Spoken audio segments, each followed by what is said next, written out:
Bueno, bienvenidos a esta sexta edición del Festival Internacional del Cine de las Alturas. Gracias por acompañarnos en este encuentro que intentará vislumbrar el futuro de nuestro cine regional, habida cuenta de la crisis histórica por la que está atravesando, crisis inédita, nunca ocurrida en la historia del cine. No es un hecho banal decirlo, ¿no?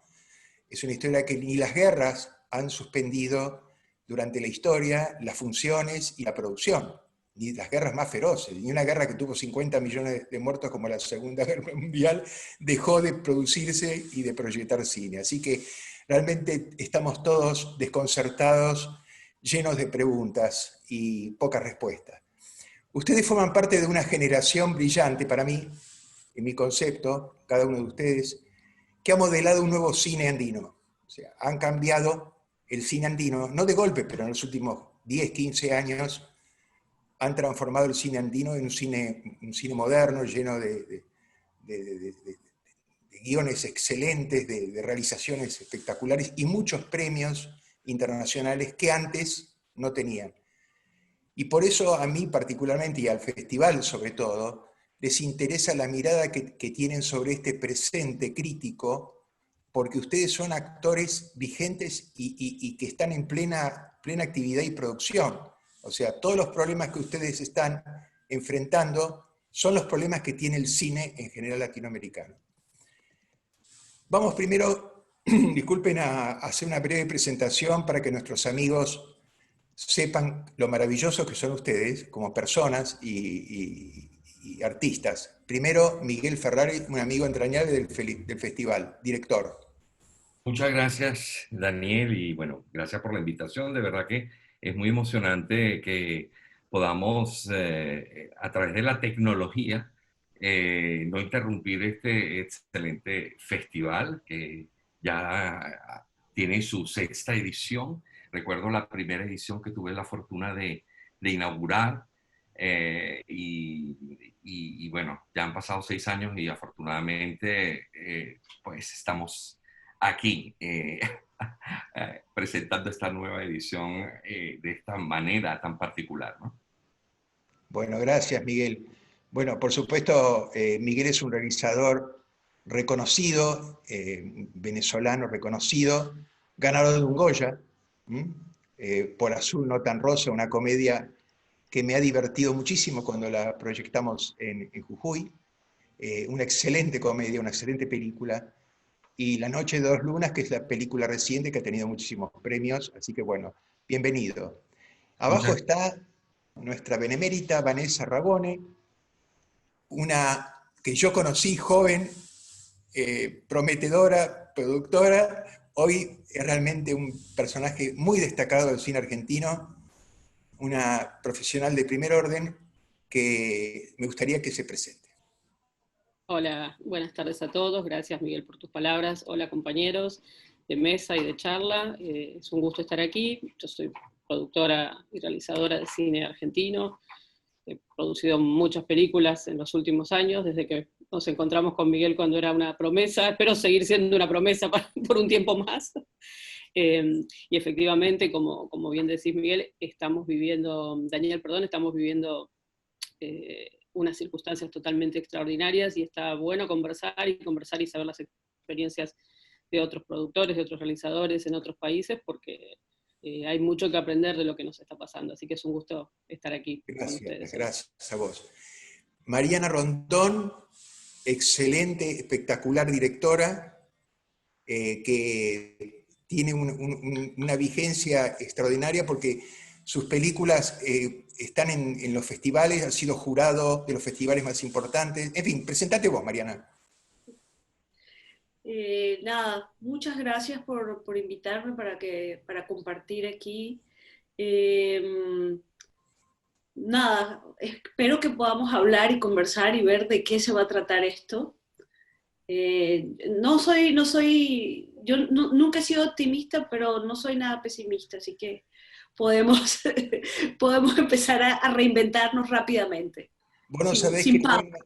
qué bueno tu respuesta porque yo digo, tenemos que evitar la línea esa del poema maravilloso Buenos Aires de Borges, no nos une el amor sino el espanto, ¿no? Tenemos que salir de esa línea, más allá de que el poema es maravilloso, pero digamos, tenemos que salir de esa situación. Así que bueno, vamos ahora con Antonella Esteves,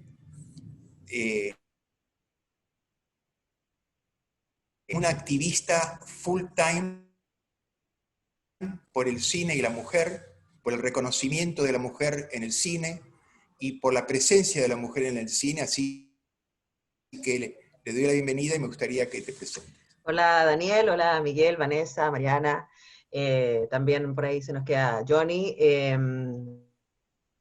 Bueno, muy feliz, justo en mi Facebook me recordaba que hace un año estaba siendo la jurado de la sección de documentales del festival y fue un tremendo honor. Desde el Festival de Cine de Mujeres, FemCine, que tengo el privilegio de dirigir. Tuvimos esta misma experiencia en agosto de tener que transformar un festival in situ, además nuestro 10º festival, nuestro aniversario.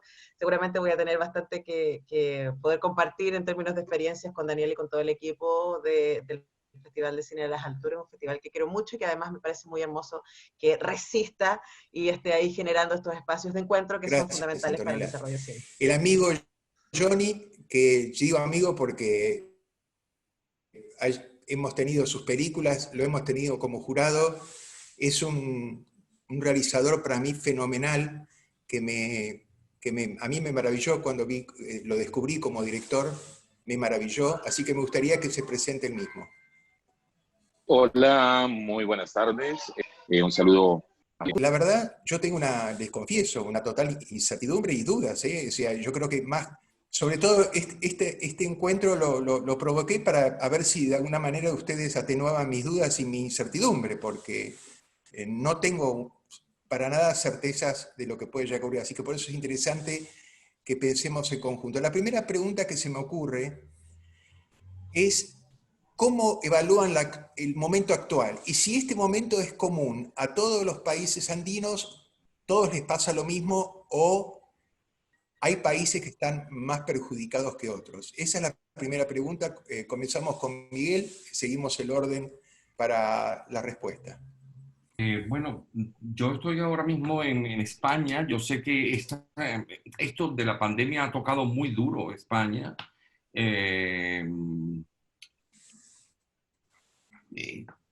Yo pienso, y en el momento que hubo todo el confinamiento, en esa gente que estaba produciendo, ¿no? Y lo duro que fue tener que parar un rodaje.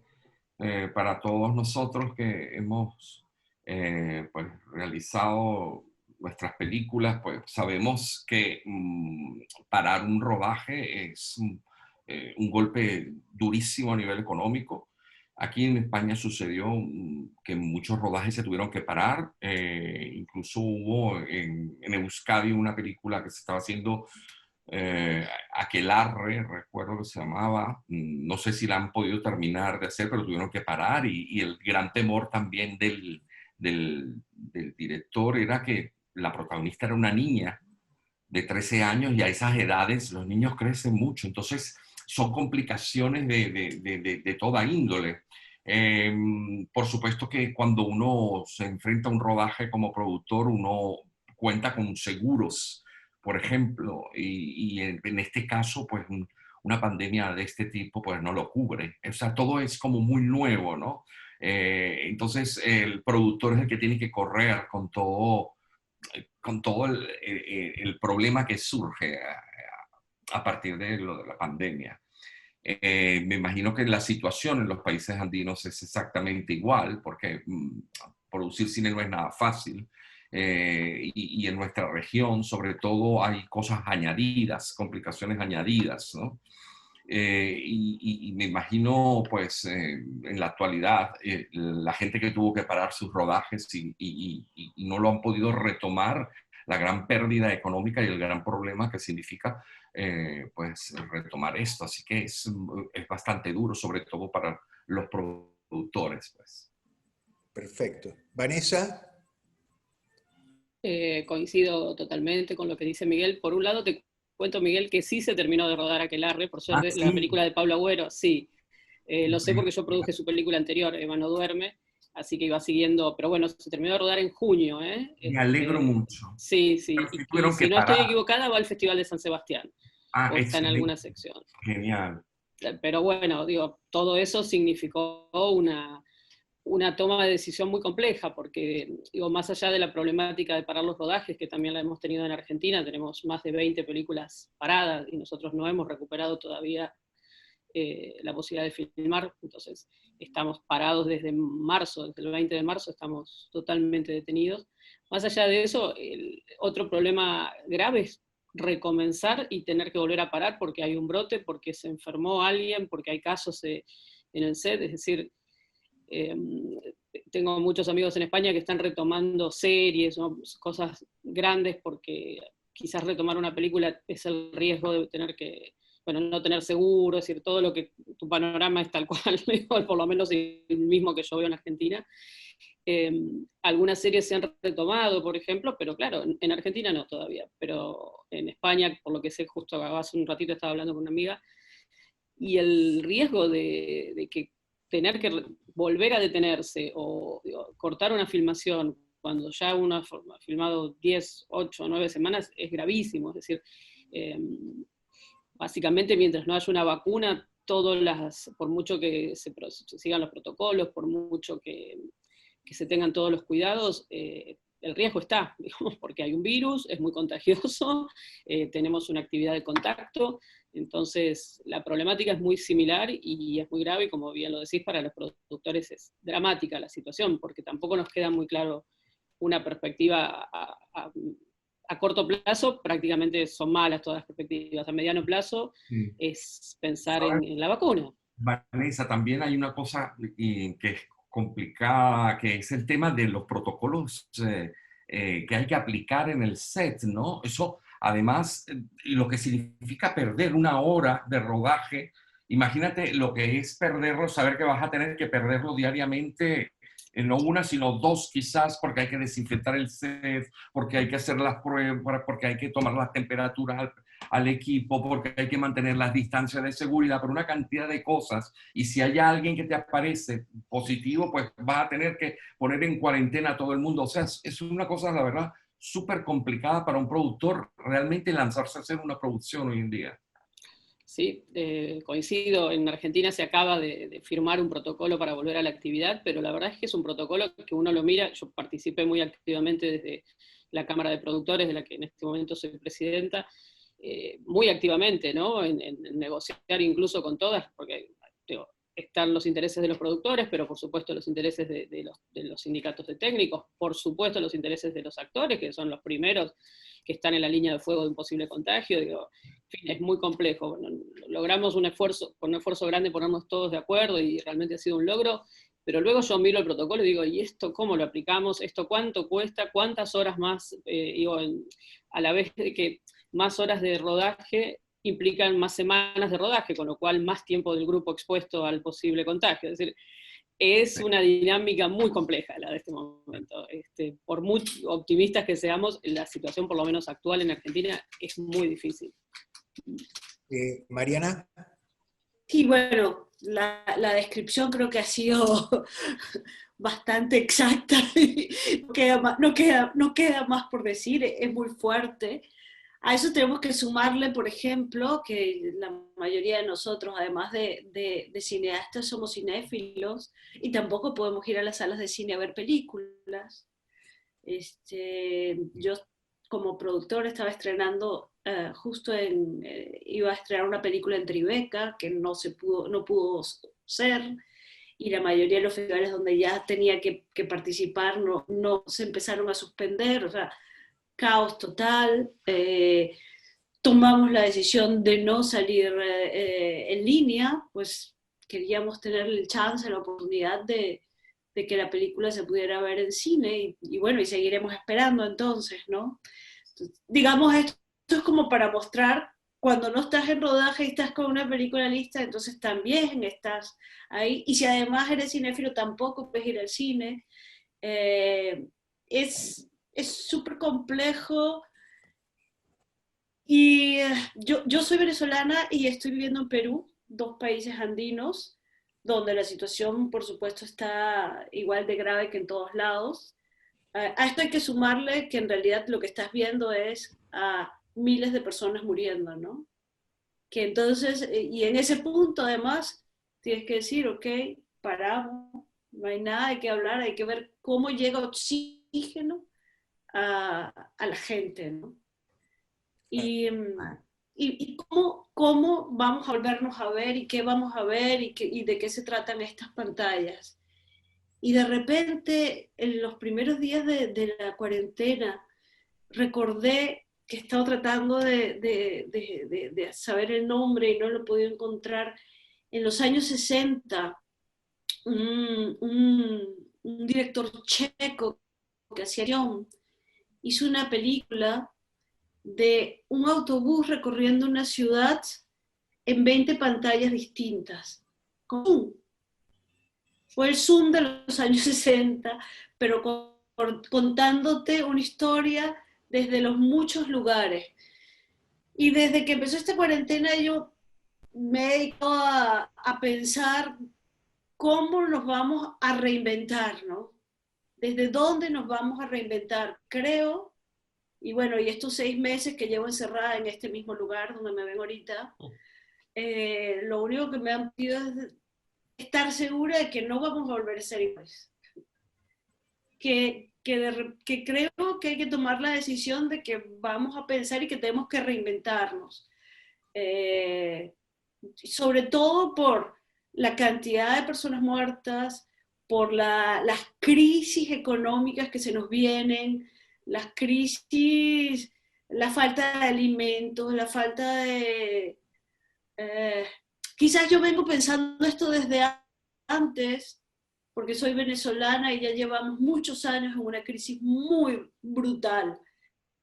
Los venezolanos sabíamos movernos en este estado de absoluta desprotección, de saber que no tienes nada y que el futuro no existe. Entonces de repente yo siento que el resto está enterándose de que se puede estar sin nada y que te tienes que reinventar desde ese lugar. Y que están pasando cosas en el resto de Latinoamérica, como ya vivimos nosotros también, y es que en las Fuerzas Armadas empiezan a tener un lugar protagónico, porque todo es posible, porque hay que cuidarte de ese virus. Entonces ellos pueden tener más poder que el resto. Todo esto porque estoy tratando de mover que la cosa es peor aún. Sí, no podemos filmar, no podemos ir para el cine, no podemos, la gente se está muriendo, todo esto, y puede ser peor. Entonces creo que hay que pensar de aquí en adelante, o sea, aquí estamos en un lugar crítico y puede ser peor.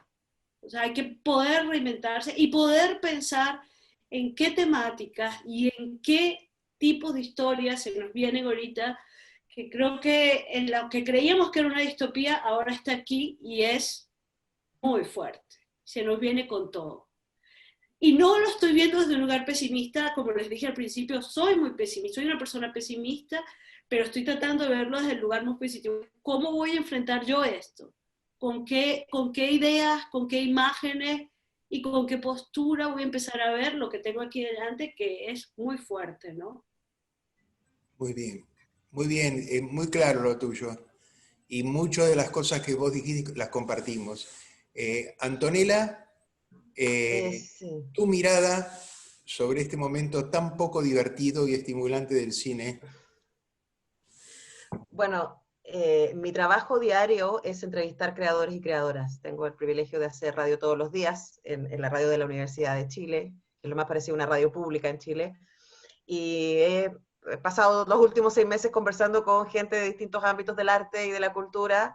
Y hay 2 cosas que a mí me parece que han quedado muy visibilizadas en este contexto y que yo creo que probablemente se repliquen en el resto de nuestros países. Uno es que los trabajadores y trabajadoras de la cultura están en una situación de precariedad tremenda, que no reciben ayuda porque no están en esos grupos, ¿cierto? Que sí aparecen como requiriendo ayuda porque constantemente trabajan en proyectos que pueden generar un sustento cotidiano. Cuando esos proyectos se paran, no hay espalda financiera para poder sostenerlo. Eso es algo que nosotros hemos visto de manera súper fuerte en todos los ámbitos de la creación que requiere estar en contacto con las audiencias, especialmente las artes escénicas y también el cine. O sea, recién ahora en el último mes empezaron a llegar a estrenos que también, como decía Mariana, se estaban guardando para ver si había la posibilidad de llegar a salas. Pero en las últimas semanas hemos tenido estrenos de 2 películas chilenas que estaban listas desde principios de año y que esperaban poder llegar a las audiencias. Y ahí eso me muestra la segunda cosa, han tenido tremenda recepción, les ha ido muy bien en términos de audiencia, y también hay una plataforma de cine chileno que se llama Onda Media, en donde se puede ver cine chileno online, que existe hace varios años y para la mayoría de la gente recién fue descubierta ahora. Y ha habido tremendo interés en ver cine chileno, y eso me lleva al segundo punto. Los trabajadores y trabajadoras de la cultura generan cultura a partir de un propio esfuerzo y un propio sostener los proyectos, cobrar bajo mercado, poner muchos de sus recursos, todo lo que están aquí lo saben, ¿cierto? Para poder generar este contenido que en la mayoría de nuestros países, en Chile es evidente, las industrias creativas aportan más del 2,4% del Producto Interno Bruto, pero reciben menos del 0,5% del presupuesto del Estado para su desarrollo. Entonces se sostiene básicamente porque los trabajadores y trabajadoras, los creadores y creadoras son muy aguerridos y se lanzan igual.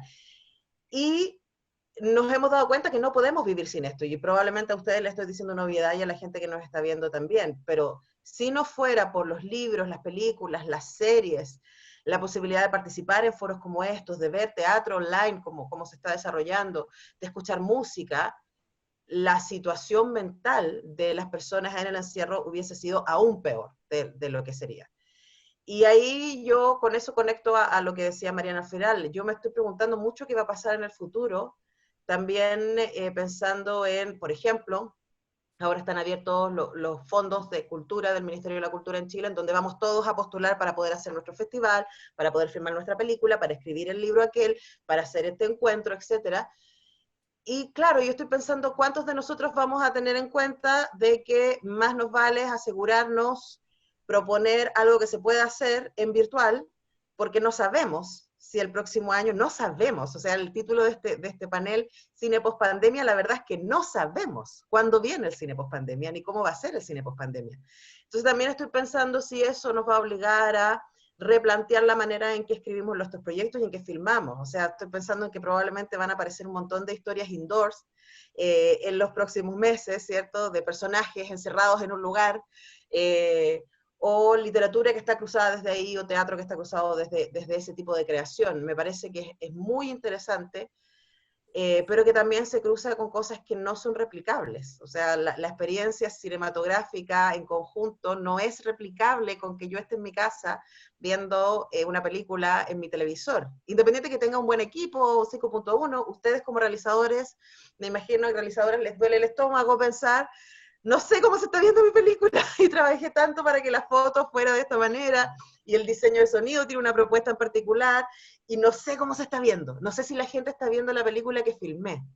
Eso yo creo que por un lado es bastante inquietante, y luego esto mismo de tener festivales online, para terminar, me parece que es muy interesante, pero lo que decía Daniel antes de que partiéramos con la actividad era, y me imagino que todo aquí nos ha pasado, muchas de las cosas que hemos logrado hacer ha tenido que ver con ese café después de la película, con el almuerzo con el que estuviste, un mercado, o sea, pensando en Ventana Sur, por ejemplo. ¿Cómo haces Ventana Sur si no puedes estar en contacto con la gente y hablar tomándote un café? Entonces, reinventarse no va a ser solamente en qué tipo de historias vamos a contar y cómo las vamos a filmar, y cómo las vamos a hacer llegar a las audiencias, sino también cómo vamos a seguir haciendo lazos entre nosotros para poder generar los proyectos como lo hemos hecho hasta ahora, que son proyectos colaborativos. Todo el cine es un proyecto colaborativo. ¿Cómo colaboramos si no nos podemos ver, si no podemos conocernos? Yo creo que para mí eso es una cosa que le estaba dando vuelta últimamente desde los lazos, desde las redes. O sea, Daniel nos invitó a cada uno de nosotros porque nos conocen personas. Y porque hay un lazo, hay un vínculo con el Festival de Jujuy. ¿cómo vamos a generar para las nuevas generaciones esos lazos y vínculos si no vamos a tener espacios donde podamos conocernos? Ahí estoy pensando. Muy bien, muy bien, Antonella. Y comparto también muchas cosas de las que dijiste. Queda el amigo Johnny, al cual no vemos, pero que imaginamos. Johnny deja un espacio para la imaginación.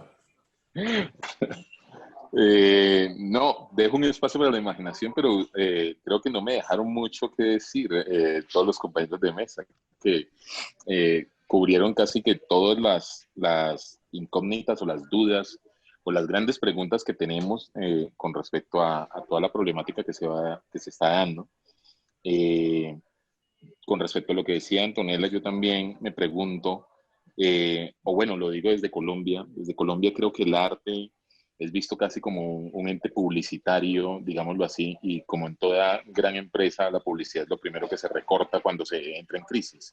Entonces, creo que lo que está pasando, o lo que nos pasa a nosotros en Colombia, no sé si el resto de Latinoamérica, es que vemos con mucha preocupación los fondos cinematográficos para el próximo año y para los siguientes años en una crisis que obviamente se viene económica y en una crisis que arranca porque la mayoría de fondos, o bueno, el fondo colombiano, viene precisamente de la taquilla, y si no hay taquilla, pues difícilmente va a asistir el fondo en los siguientes años.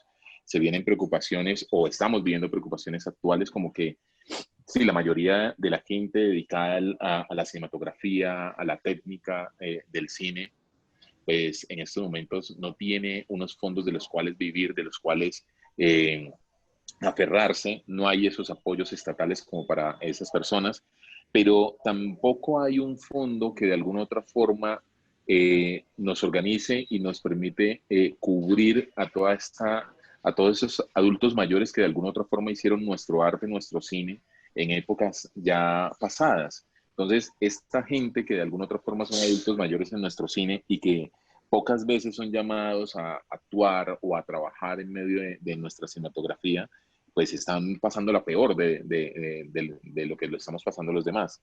Entonces, como que la reactivación económica es el interés de todos, pero ¿a qué costo? ¿A qué costo hacer el cine? ¿A qué costo y cómo lograr la financiación para este tipo de proyectos y para este tipo de cinematografía? ¿Cómo de alguna u otra forma poder emprender todo un camino para que las políticas de gobierno también sean unas políticas que incentiven el arte, incentiven la cultura, dado que el arte, la cultura y todo lo que se viene haciendo desde ahora, más desde lo tecnológico, permite que el ser humano como tal se desfogue sus miedos, desfogue sus dolores y sus tristezas. Porque como bien ya decían, es el cine y es el teatro visto desde una pantalla lo que de alguna otra forma le permite a la gente salir de estos encierros y por lo menos vivir la vida de otros y no el encierro en sí mismo. Entonces, como que pensarse el cine y pensarse el mundo a futuro en un 2021, pues quisiéramos ser muy positivos y muy de todas las maneras, pero yo lo veo bastante denso, lo veo bastante peligroso en términos vuelvo y repito, de lo político, de lo que es el arte y de lo que de alguna otra forma puede significar el arte y cómo de alguna otra forma nuestros gobiernos lo están mirando al día de hoy, porque obviamente hay muchas preocupaciones posiblemente más importantes a los cuales están en estos momentos atacando y tratando de responder. Perfecto. Sí, el tema de los fondos que mencionaron, los países tienen diferentes políticas de subsidio y de apoyo al cine, estímulos, y yo creo que todas esas políticas, por más importantes que sean, como en Argentina, que tiene una política muy proactiva a través de la ley de cine que se hizo a fines de los 90, está en crisis también porque lo que vos dijiste, Johnny, los cines cerrados, los cines inactivos, genera cero recaudación. Y el ticket, una parte del ticket de la entrada, hace posible que se subvencione películas. Esto Vanessa lo sabe mejor que nadie. Entonces, sin cines activos, por más que haya un Estado que tenga políticas de estímulo, está con las manos atadas. Y desde el punto de vista de la distribución del presupuesto de cada país, tenemos un problema. Ya no es que el arte es algo, como dijiste, con todo acierto, como si fuera una cosa publicitaria y que sería descartable. El hecho es que tiene prioridades dramáticas los estados, dramáticas, de falta de trabajo, 50% de pobreza, en muchos países de nuestros países, 50% de pobreza, es una cifra monstruosa. Entonces la pregunta es, y eso es lo que quería hacer, ¿no? La siguiente pregunta, ¿qué creen ustedes que los estados deben hacer en este momento? Porque indudablemente, tal cual lo veo yo, no sé si lo comparten, la actividad privada no puede rescatar el cine en esta, es imposible que lo haga desde todo punto de vista en esta situación. Entonces la pregunta es, ¿cómo visualizan el rol del Estado en esta crisis? Miguel. Bueno, estamos claros que el cine debe ser política de Estado, de todos los estados. El cine es como la carta de identidad de un país, ¿no? Es tu ventana al mundo, ¿no? Así que hay que cuidar mucho. Cada país debe cuidar mucho su cine. Yo por eso digo que tiene que ser una política de Estado. Y por supuesto que es gravísimo lo que está pasando porque a menos recaudación, pues lo que tú dices, también en el caso de Venezuela, pues una parte de ese ticket va pues a la realización de películas, a la ayuda para la realización de las nuevas películas, al igual que la recaudación de las cableras, de los canales de televisión, de las productoras de cine, pero es todo como un pez que se muerde la cola, ¿no? Porque también las cadenas de televisión han visto mermados sus ingresos porque no hay casi anunciantes, entonces, claro, tampoco, al no tener ingresos, tampoco pueden pagar, tributar por unos ingresos que no han tenido. Y eso es así, como un pez que se muerde la cola, ¿no? Y yo sí creo que obvio va a venir una gran recesión porque hay una recesión no solo económica, sino una recesión en nuestro cine. Así que nosotros vamos a tener que inventarnos, hacer nuestros proyectos pensando en que no va a ser muy escasa la ayuda que vayamos a tener de gubernamental y de la empresa privada incluso. Entonces vamos a tener que hacer como ese cine un poco más pequeño, y un poco más intimista y mucho más low cost si queremos producir o tenemos esa alternativa o esperamos a que esto se reactive de alguna forma y mientras tanto ponernos a trabajar en la intimidad de nuestra casa, a desarrollar historias que también nos viene muy bien un poco replantearnos, resetearnos, escribir y generar pues ideas para lo que será la post-pandemia, porque obvio sabemos que esto se tendrá que acabar en algún momento, y eso es algo que el mundo entero está apuntando o deseando, es encontrar una vacuna, ¿no? Entonces, yo espero y soy optimista en ello de que todos los países están pues remando en la misma dirección tratando de conseguir una vacuna precisamente para reactivar un poco las economías porque lo que nos viene no solo a nosotros a nivel de cine, sino yo lo que digo es en general en todos los ámbitos. Es una recesión brutal, ¿no? Pérdidas de trabajo, la economía se va a venir abajo y va a ser terrible para todos, ¿no? ¿Alguien quiere acotar a este tema? Me dice para no estar obligando a decir, sí, Vanessa. No, yo me sumo a decir que coincido y que la preocupación de la recesión es gigante, que quienes tenemos empresas tenemos además la obligación de seguir produciendo como sea. Digo, yo estoy en mi casa, pero a la vez tengo gente a la que le estoy pagando el sueldo porque no puedo dejar de hacerlo, a la espera de poder reactivar la actividad. Y en relación, efectivamente, en Argentina el Fondo de Fomento funciona parecido a lo que contabas, Miguel, es decir, con parte de la entrada, parte del aporte de los cables, de los canales de televisión, todo eso está en recesión, pero a la vez hay unos grandes ganadores de este momento, y son las plataformas OTT, digamos, son ellos los que tienen que aportar. Indudablemente desde el Estado y desde las cámaras y desde las asociaciones tenemos que lograr, en Argentina esto no sucede aún, que de alguna manera quienes evidentemente han obtenido réditos, que no tienen problema en decirlo, es que no estoy diciendo nada que ellos mismos no digan, los millones, miles de millones de dólares que han ganado Amazon, Netflix y todas las plataformas de OTT, video on demand y demás, digo, quizás deben ponerse, digo, quizás los estados deben sentarse a charlar con ellos y decir, bueno, ok, ¿cómo vas a participar en la reactivación de los contenidos que finalmente están en tu pantalla? Y que sos el único que las está pudiendo poner en pantalla, porque como bien decía, no tenemos salas. Entonces, como no tenemos salas, estamos todos en casa mirando la computadora o el teléfono o el televisor. Bueno, ok, ahí hay indudablemente una fuente de financiamiento legítima, clara, segura, fácil, digamos, que se ve clarísimo que está allí. Son poderosos y tienen todas las de ganar, pero a la vez también necesitan unos contenidos que somos nosotros quienes podemos dárselos. Entonces, creo que ahí hay una negociación que hay que dar, por lo menos en Argentina y seguramente en algunos otros países de América Latina, que todavía no hemos empezado, pero que yo creo que es fundamental para aliviar esto que no va a poder salir quizás de otros fondos. Qué bueno, muy buen análisis. Sí, Antonella, quería agregar un par de cosas también ahí como profe de historia del cine que soy. Como decía bien Daniel antes de partir, estamos frente a una crisis inédita, por ser una crisis global, ¿no?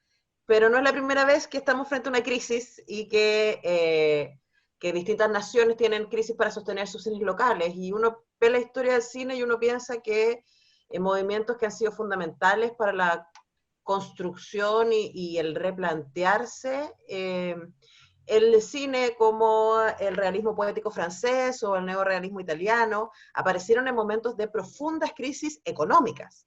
O sea, en momentos en donde lo que había eran los realizadores y los equipos y vamos a la calle a grabar como se pueda. Y por supuesto no es una situación ideal, es una situación precaria, es una situación difícil, poniendo en comparación además con lo que decía Mariana, que jamás tenemos que perder de vista. Nosotros estamos hablando de trabajar, hay otras personas que están hablando de vivir. O sea, todos los que estamos acá hemos podido estar en cuarentena, hemos podido guardarnos, hemos podido seguir produciendo, tenemos comida en el refrigerador, y por supuesto que hay millones de personas en todo el mundo que no tienen esas facilidades, esas garantías, esos derechos hoy día de manera cotidiana. Entonces creo que es bueno no perder de vista eso y pensar que este momento también requiere darles voz a esas personas y que vamos a tener que inventar las maneras en que dejemos testimonio de lo que está pasando acá a partir de las tecnologías y las posibilidades que tenemos. Eso desde un lado, y hacia el lado de los gobiernos, para responder tu pregunta, estoy pensando que mientras eso estaba pasando en Europa, en Estados Unidos hay un apoyo súper sustantivo de parte del Estado a Hollywood para instalar una lógica económica que se sostiene hasta ahora. O sea, el American Way of Life se instala a través de crear un tipo de cinematografía que hace deseable esa manera de habitar y esa manera de consumir. Y probablemente también nuestros estados deberían aprender de eso, porque sí va a haber que hacer comunicación activa para enseñarnos, ¿cierto?, a vivir o para comunicar cómo se supone que deberíamos adoptar esta llamada nueva normalidad, que a mí me hace mucho ruido igual el concepto, porque en Chile hay muchas cosas que nos hacen mucho ruido y porque, como decía Mariana antes también, o sea, es un momento y hay que estar muy atentos porque también tenemos una tendencia en nuestros países, en Chile eso se está viviendo de manera muy evidente, de moverse hacia democracias tuteladas. O sea, en Chile nosotros estamos con estado de catástrofe. Desde marzo estamos con toque de queda.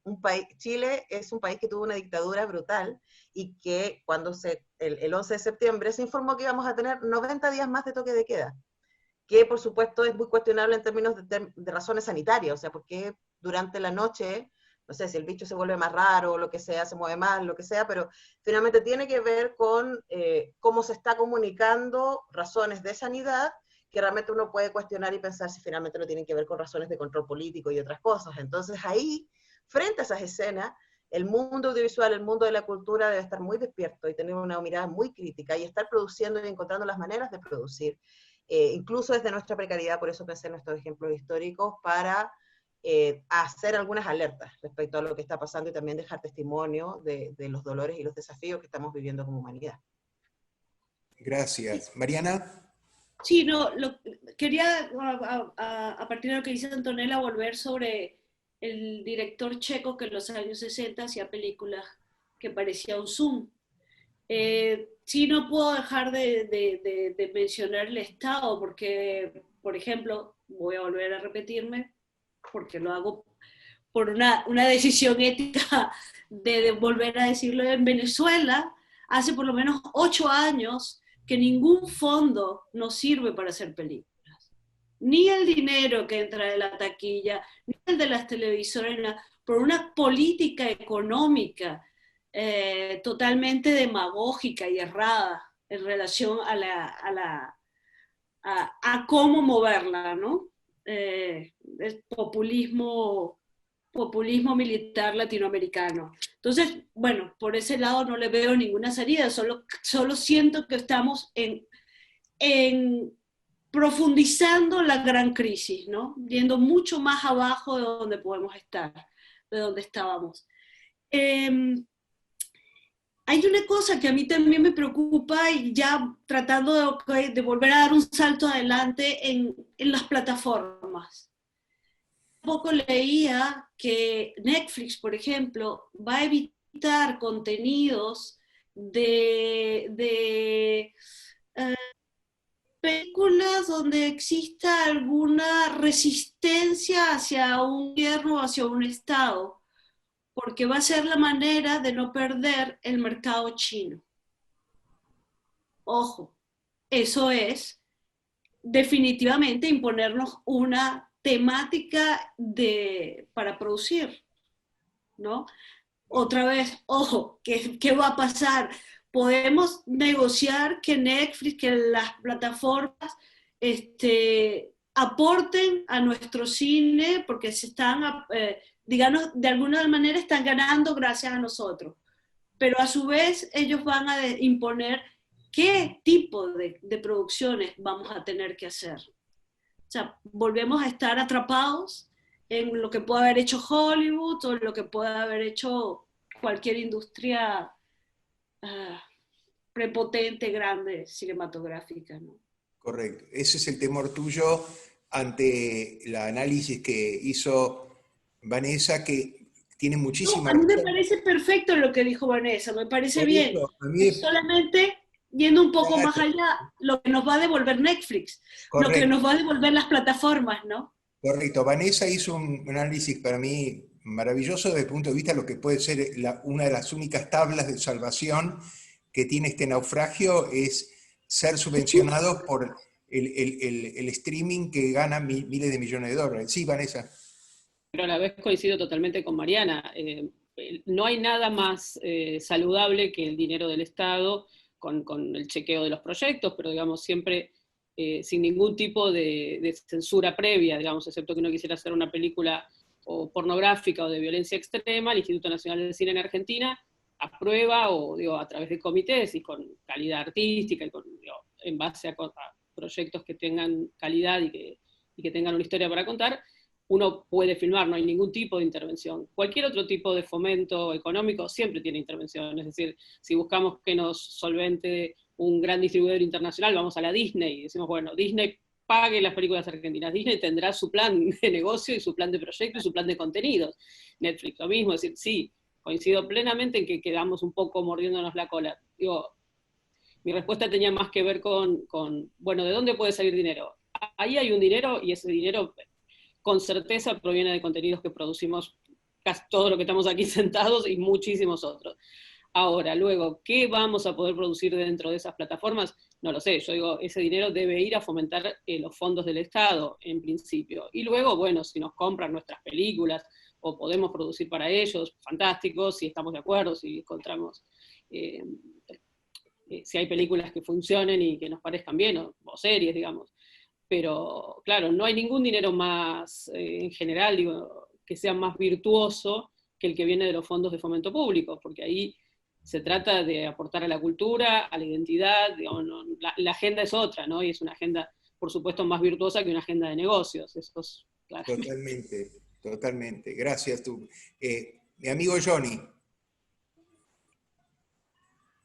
Pues yo creo que no tengo mucho que decir adicional a lo que ya dijo Vanessa. Me parece que es el camino a seguir. Es realmente la única ventana que podría estar abierta en estos momentos. Uno, más por el éxito que han tenido en medio de toda esta pandemia.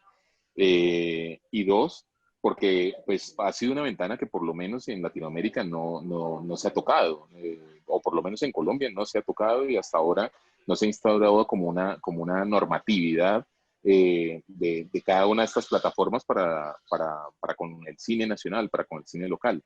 Si bien han estado muy atentos a producir, pero a producir para ganar público en cada uno de nuestros territorios, pues hasta ahora no hay una política estatal que los obligue a ellos a hacer esos aportes. Entonces sí creo que eso es una ventana muy posible, muy loable, y desde esa perspectiva creo que es la ventana que estaría.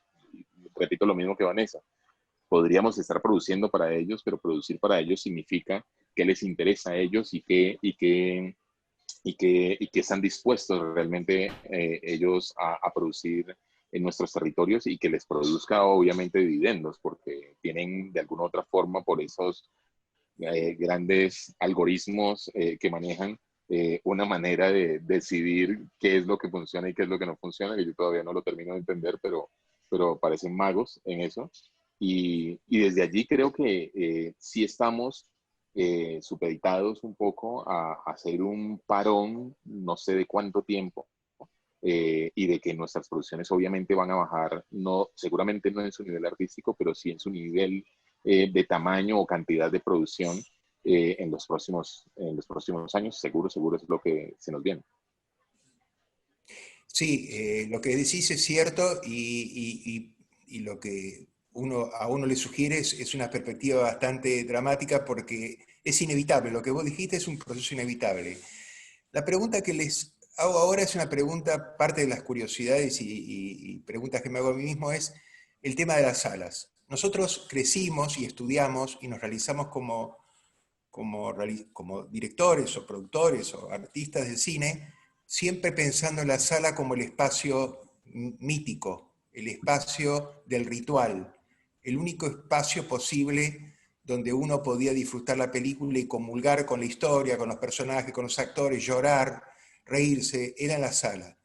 Esto no me ocurre en el living de mi casa, yo no me pongo a llorar en el living de mi casa viendo una película, porque la propia escenografía de mi casa me contiene y estoy mirando varias cosas, aparece el perro, es decir, me rompe el encanto, el vínculo mágico único que tiene la sala. Las salas, ¿qué piensan ustedes con respecto a este porvenir o futuro de la sala? Porque no solamente no se puede recaudar y no crear fondos de estímulo y promoción, sino rompe un poco esa relación histórica que vino desde que los hermanos Lumière proyectaron obreros saliendo de la fábrica en el Café du Saint-Dian en París, que era un café, y de ese momento esa magia nunca se rompió, desde aquella pared que proyectó los obreros en la fábrica o el tren llegando a una estación. Nunca más se rompió. Ahora, en este momento se rompe ese vínculo mágico con la pantalla. La pregunta es, ¿qué piensan ustedes de un cine sin salas? Porque esto va a estar durante meses. Esto no es un hecho, lo dijo Johnny y lo dijeron ustedes también, no es un proceso de 3 meses, 2 meses, 5 meses. Esto, para las salas, creo yo, habrá que esperar la vacuna para que la gente pueda ingresar, o en sus defectos, como están haciendo en algunas partes en Europa y particularmente en Alemania. Hoy me contaba Marcelo que el hermano le contó cómo están haciendo en Berlín con las salas, separando, dice que estaba la cuarta parte de una sala normal, estaba ocupada, el resto estaba totalmente desocupada. En Alemania habilitaron la sala, es uno de los pocos países que habilitaron la sala. Entonces, la idea es cómo ustedes imaginan estos meses mientras intentamos crear estos productos de resistencia, como decía Mariana, o inclusive Antonella, este cine particular que uno puede hacer de su casa, pensándolo, como decía Miguel. ¿Cómo imaginamos que eso se va a difundir. ¿Cuál es la pantalla? ¿Cuál es el medio para difundir esas obras que quizás completemos de algún modo u otro? Miguel, puedes arrancar vos. Bueno, vale, vamos a ver, son como muchas cosas, ¿no? Ya antes de la pandemia había algo clarísimo y era que el consumidor, o sea, el espectador, comenzó a consumir el cine de otra forma. La aparición de las plataformas es un hecho real que llegó para quedarse, que cambió un poquito el hábito de los espectadores y planteó de alguna forma a todos nosotros que repensáramos y que nos reinventáramos para que la gente volviera a las salas de cine, porque obvio no hay nada que sustituya una sala de cine. Las emociones que tú sientes y la experiencia que tú vives dentro de una sala de cine, ya no solo por el tamaño de la pantalla, sino eso de reunirte con gente desconocida alrededor y que puedas sentir la energía de esa gente desconocida alrededor tuyo vibrando frente a una pantalla, pues es algo único, es una experiencia única y mágica, eso es insustituible. Pero sí es cierto que hay que volver a llamar a la gente a las salas para que viva esa experiencia que es única y que es energética, ¿no? Y hay que replantearse muchas cosas porque esto ya no es de ahora, con la pandemia.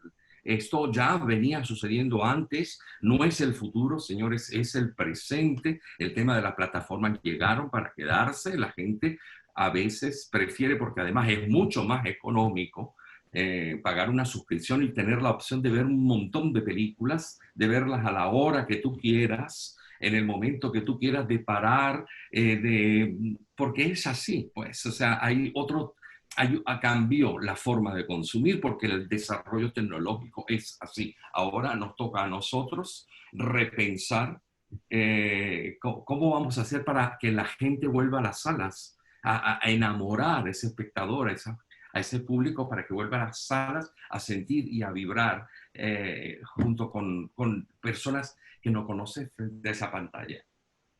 Perfecto. ¿Alguien más quiere agregar a este tema? Sí, yo creo que no es tan dramático.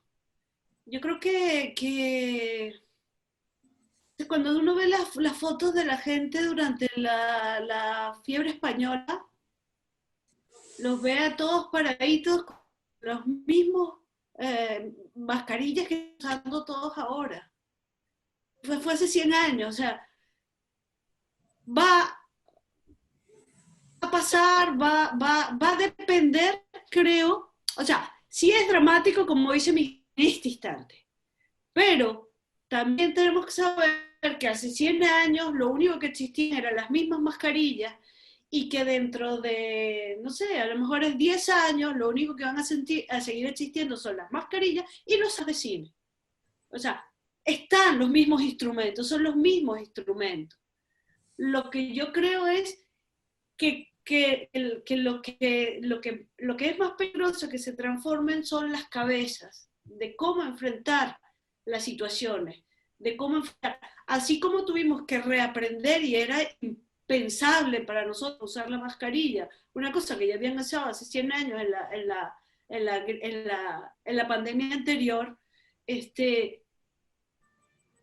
la gente va a volver a pensar que existen las salas de cine, que existen los circos, que existen los teatros. El teatro sigue existiendo y va a seguir existiendo, y existía hace 100 años cuando vino la gripe española.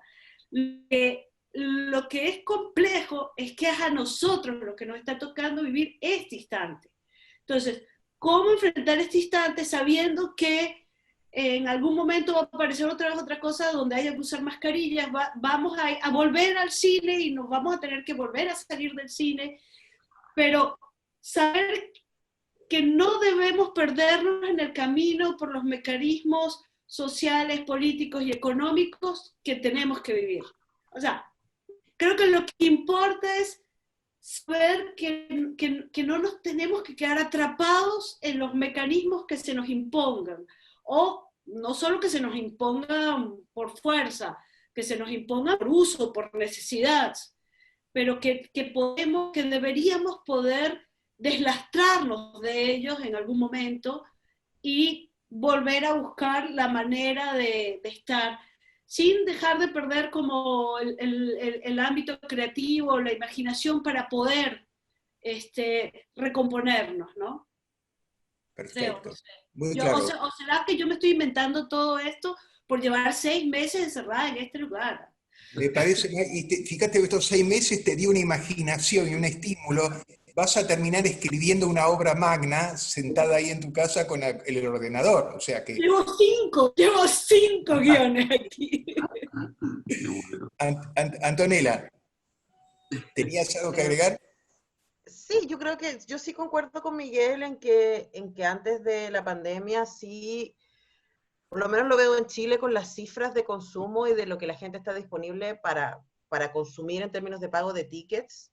El cine chileno ocupaba menos del 5% del pago de tickets. Entonces, sigue siendo, y esta es una historia que conocemos desde décadas, ¿no? Que en las grandes películas de Hollywood que vienen con gran presupuesto para hacer marketing y para llevar a la gente al cine, porque es eso, cuando tú tienes mucho acceso a películas en tu casa, tienes que sacar a la gente de las casas y decirle, esto que te voy a ofrecer en la pantalla, tú no lo puedes ver en tu casa. Porque tiene 5.1, porque tiene 4D, porque lo que quiera. Entonces yo sí creo que hay un desafío ahí, pero también, y aquí, Daniel, creo que quienes hacemos festivales de cine tenemos un tremendo rol, porque lo que sí sucede es que el cine latinoamericano y los cines locales se ven en los festivales de cine. Es muy raro que a Chile llegue a la cartelera comercial una película colombiana, una película venezolana, una película argentina, incluso una película argentina, a menos que sea Darín, que es un género por sí mismo en todo el mundo, ¿no? Pero la gente sí está disponible para ver cine local si eso es parte de un evento, y si está disponible si eso es parte de una experiencia. Yo creo que ahí entra el rol que tenemos los festivales de cine, para ir contra la hegemonía y para mostrar otras miradas y otros cines y generar encuentros y pensar en esto, porque ayer yo solo conversaba con mis compañeras con las que hacemos el Festival de Cine de Mujeres, el FemCine, y decíamos igual, nuestros números se dispararon haciendo el festival en virtual. Mucha más gente vio las películas. Fantástico, y la vio a gente a lo largo de todo Chile, lo que además es hermoso porque no estamos marcados por el territorio, pero hay un grupo de gente que perdimos. Especialmente gente que es de la tercera edad, gente que están acostumbrados a que le lleven el cine, que le armen el evento y que llega en comunas más populares en donde no hay salas de cine, entonces el festival llega como una oferta cultural específicamente pensada para ellas, que es muy importante. Yo creo que ahí vamos a tener entonces que seguir pensando estrategias de cómo permitimos que nadie se quede afuera un poco, y que hay gente a la que le va a resultar muy fácil poder ver las películas en la plataforma, y hay otra gente que necesita la sala. Yo también estoy extrañando la sala porque, como tú decías, marcamos el inicio de la historia del cine ese 28 de diciembre de 1895, con o sea, los Lumière ya habían inventado el aparato, ya habían hecho una muestra unos meses antes en Lyon, pero es ese día de diciembre en donde hay gente que está disponible para pagar una entrada, para ver este espectáculo y tener esta experiencia cinematográfica compartida que marcamos como el cine. Entonces, creo que vamos a tener que también ser creativos y ver cómo hacemos para seducir a la gente a nuestras salas, y ahí yo creo que en los festivales tenemos un rol súper importante. Johnny, tu opinión, si tenés algo que decir. No, la verdad creo que no, ya lo dijeron todo. Creo que no tengo mucho que decir con respecto a eso. Vanessa. No, solo pienso 2 cosas. Una, que la experiencia de la sala va a volver, y que es una experiencia única, no la vamos a perder, separados, con distanciamiento social, con barbijo, más, menos, pero yo estoy convencida de que eso no se va a perder. Pero sí creo que, como dijo Miguel, ya habíamos perdido espectadores antes de la pandemia, las cinematografías locales. Eso hay que recuperarlo. Y una cosa que veo positiva lo que comentabas, Antonella, de la plataforma de cine chileno que tienen. En Argentina también hay una plataforma del Instituto Nacional de Cine, que es Cinear, que es una plataforma que era casi inexistente para los espectadores, es gratuita o muy barata para los estrenos en este momento, pero se ha posicionado en un lugar de relevancia muy importante. Entonces, hay un consumo de un cine nacional que hasta antes de la pandemia, mucha gente quizás no hubiera ni sabido que esas películas existían. Yo creo que no hay que perder lo poquito bueno que tiene esta situación, es que por estar en casa, por tener acceso gratuito, por distintas razones, los estados, casi todos creo, han puesto a disposición mucho contenido nacional. Y la gente está empezando a conocerlo y gusta de ese contenido. Hasta ahora no lo sabía porque o estaba en los festivales solamente, o nunca llegaba a la sala, ¿no? Contenido nacional, contenido de otros países latinoamericanos, porque aquí nos pasa lo mismo. Andá a ver Pelo Malo, yo lo tuve que ver en un festival, es decir, no hay modo. Lo mismo tu peli, Miguel, digo, las mismas, las de Johnny, digo, todas las he visto en festivales. Eso es un desastre que tenemos que resolver. Pero sí empieza a ver, porque es por esta cuestión de la virtualidad, y hasta les diría, las plataformas importantes también empiezan a cruzar un poco los territorios. Hasta ahora estábamos muy encerrados en los propios territorios, pero se puede ver en Netflix una película colombiana, se puede ver una película venezolana, se puede ver una película chilena. Hasta el momento eso no existía. Entonces, para mí es algo que no tenemos que perder, este acercamiento del público a una cinematografía propia y latinoamericana que no conocía. Yo creo que tenemos que volver a las salas y recuperar ese público y que no se nos escape el que se acercó en medio de la pandemia a conocer algo que no tenían en la mano, ¿no? Totalmente. Mira, nosotros el tema lo conocemos muy bien porque este festival nace como una resistencia, como un hecho de resistencia contra la anomia del cine andino, porque lo que dijo Antonella, nosotros lo vivimos desde hace 6 años, y este es el único festival andino que comprende de toda Latinoamérica, porque hay festivales andinos donde incluyen a Argentina como si Argentina no formara parte de los Andes, ¿no? Y lo que hemos notado con gran pena y desconcierto es la ignorancia de los países de nuestra región con respecto al cine del país hermano. Nosotros cuando hablamos de integración latinoamericana, en términos cinematográficos es un blef, es una gran mentira, es un gran engaño, es un eslogan publicitario de los gobiernos. Fácticamente no existe eso. No hay ninguna política de integración, salvo lo que estás diciendo vos, que las plataformas empiezan a difundir un determinado cine. Eso no tiene más de 3, 4, 5 meses. En las giras que hacíamos con el festival, hace una gira por los capitales andinas, vos los conocés bien, Antonella, también Johnny también, hacemos una gira, que está suspendida obviamente, donde hacemos una semana de cine andino en Bogotá, una semana en Lima, una semana en Santiago, y ahí te dabas cuenta, y ahí a mí me tocó, y a Marcelo también, acompañar una de esas giras, el desconocimiento de la gente, del público en Lima, por ejemplo. Se maravilló el público en Lima a ver películas colombianas, películas ecuatorianas que no ven, no consumen cine regional. Es tremendo, o sea, es una cosa que a nosotros... Y ese es un trabajo que hay que hacer, y este festival es una forma de resistencia, reitero, para que ese cine se expanda. De cualquier manera, me parece que estamos ante las puertas digamos, de algo que se podría llamar una solución a mediano largo. Yo no creo que estemos en una etapa terminal en absoluto, en eso comparto con todo lo que dijeron ustedes. Ustedes tuvieron una mirada realista, crítica, pero en ningún momento pesimista. Yo no escuché de parte de ninguno de ustedes una mirada fatalista o irreversible, lo cual comparto. Y me parece que estamos ante las puertas de transformaciones necesarias. Una de ellas, difundir el cine andino, que es desconocido. Si cualquiera de nosotros hace una encuesta en cada uno de los países, cuántas películas en Venezuela, o en Perú, o en Chile, cuántas películas ecuatorianas vieron los chilenos? ¿Cuántas películas colombianas? Ninguna. Gente de 50 años que nunca vio una sola película de los países andinos. Y este es el tema. Ahí está la clave del dolor de esto. Este desconocimiento de nuestro propio cine. Así que hay muchas tareas. Y creo que la televisión, como bien dijiste, Vanessa, y esto de que las plataformas haya la posibilidad de establecer acuerdos que los obligue. A ver, que propongan la obligación de difundir un cine de la región. No dejarlo al libre albedrío del programador que vive en California. El programador que vive en Los Ángeles no se va a preocupar que una película ecuatoriana la vean, pero si los estados intervienen en esta gestión y se les dice, entre otras cosas, ustedes quieren seguir exhibiendo, bueno, necesitamos aporte y promoción o exhibición.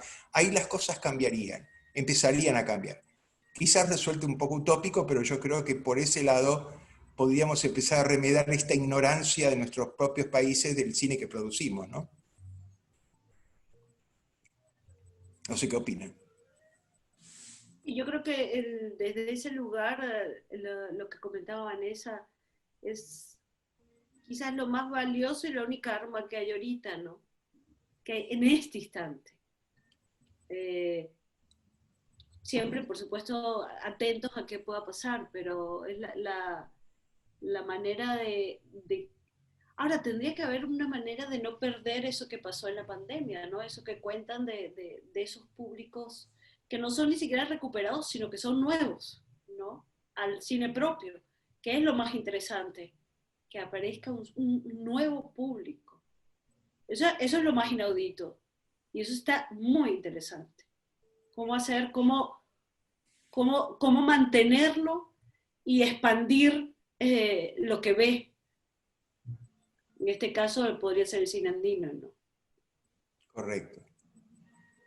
¿Alguno quiere opinar de algo, alguna cosa más que le haya quedado en el tintero, alguna duda, algo que quieren decir aprovechando este momento histórico que va a quedar para la historia de la humanidad como un aporte?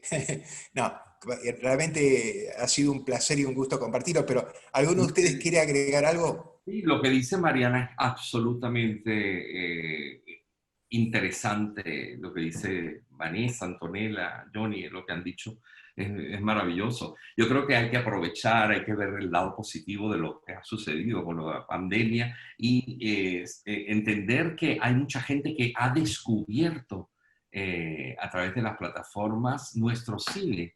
Y eso es lo que tenemos que aprovechar para seguir ofreciéndoles cosas, ¿no? Y seguir trabajando. Tenemos que seguir trabajando para que esa gente que ese público nuevo que nos ha descubierto pueda seguir disfrutando del cine andino. Perfecto. ¿Alguien más quiere agregar alguna cosa, algún comentario? Yo creo que sí, bien las plataformas estas plataformas han encontrado un público que nosotros reconocemos como un público nuevo, que se ha interesado en nuestras películas y demás. Obviamente las mismas plataformas tendrán que encontrar, lo digo porque Netflix, HBO y demás, tendrán que también empezar a solicitar ese tipo de productos que llenen esas casillas de alguna u otra forma, porque creo que el público, de alguna u otra forma que nosotros tenemos, ese público va a seguir existiendo. Si bien lo que decía Vanessa, vamos a seguir teniendo el mundo cinematográfico, las salas de cine, de una manera diferente, pero lo vamos a seguir teniendo a menos que aparezca obviamente la vacuna. Si bien eso va a existir, yo sí creo que de alguna u otra forma las plataformas van a tener que venir a nosotros, a estos cineastas latinoamericanos, a estos cineastas que narran el día a día de esta Latinoamérica estropeada, golpeada, pero también al mismo tiempo distinta, cambiante, constantemente. Yo creo que estas plataformas de alguna u otra forma van a tener que venir a llenar esos huecos o esos vacíos de ese público cinematográfico que sí va a acompañar a nuestras películas a las salas. Porque si bien yo, y lo digo más yo como cinéfilo, si bien yo he dejado de ir a las salas porque me lo impiden, he buscado los mecanismos para seguir viendo nuestro cine en las plataformas, y no digo solamente las plataformas públicas, sino también las plataformas como Netflix, las plataformas como HBO, las plataformas, es decir, allí también se encuentra un cine latino que está emergente, que es punzante, que cuenta nuestras historias, y lo he tenido que ir a buscar, porque soy uno de esos personajes que sigue este cine. Entonces, desde allí es que creo, tengo, o quiero tener la utopía de que estas plataformas van a tener que llenar estos vacíos que tienen personas o cinéfilos como yo, y allí también hay una oportunidad en medio de todo esto. Bueno, perfecto. Muy lindo lo que acabas de decir, realmente, y creo que lo compartimos todos. Bueno, entonces, Miguel, Vanessa, Mariana, Antonella, Johnny, ha sido un gusto enorme compartir esto y que estén presentes en el festival en esta 6ª edición. Creo que algunas de las ideas que se volcaron aquí, el público las va a recibir con generosidad y con interés, así que les agradezco muchísimo este contacto. Gracias a ti por la invitación, querido. Muchas Gracias. gracias. Muchas Buenas gracias, noches. buenas tardes. Abrazos. Chao. Chao.